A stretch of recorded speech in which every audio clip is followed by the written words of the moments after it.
Bonjour, chers étudiants. Donc, on va répondre à l'exercice. On va répondre à l'exercice que je vous ai donné. Ben, F, la densité de probabilité elle est définie par A sur X.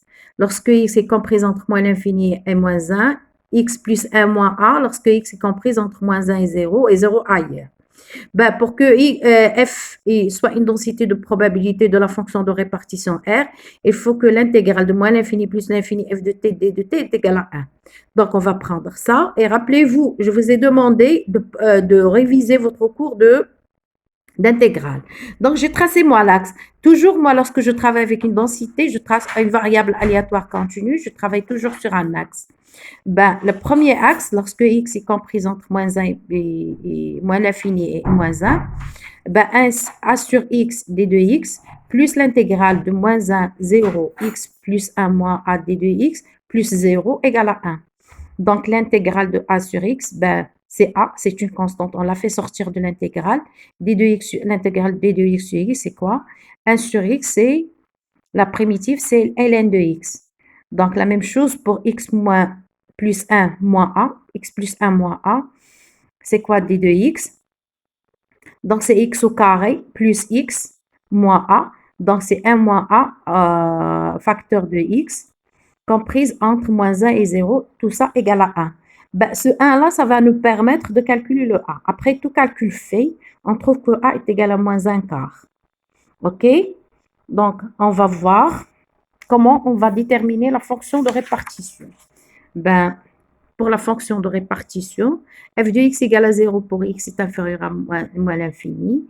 Pour moins l'infini, x moins 1, on obtient quoi? F de x est égal à moins 1 demi, d de x, l'intégrale de moins l'infini x, d de x sur x est égal à moins 1 quart, ln de x sur 2.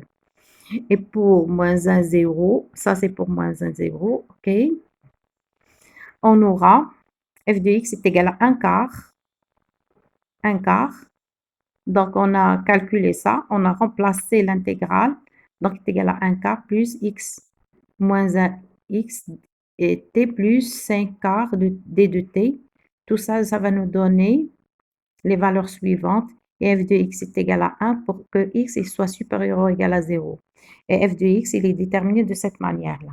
Ben, pour calculer l'expérience mathématique, e de x est égal à moins l'infini jusqu'à plus l'infini et x, f de x, d de x est égal à ça. Donc, vous remplacez les valeurs. Donc, vous remplacez les données par leurs valeurs et vous aurez ça. D'accord? Ben, arrivons maintenant à l'exercice d'application 2 que j'aimerais bien que vous le fassiez. Et après, je vais vous donner la solution. Soit x une variable aléatoire continue, donc la densité est f de x est égal à 2x lorsque x est comprise entre 0 et 1 et 0 ailleurs. On vous demande de déterminer f de x, e de x et v de x. Donc, on se retrouve pour la correction de l'exercice.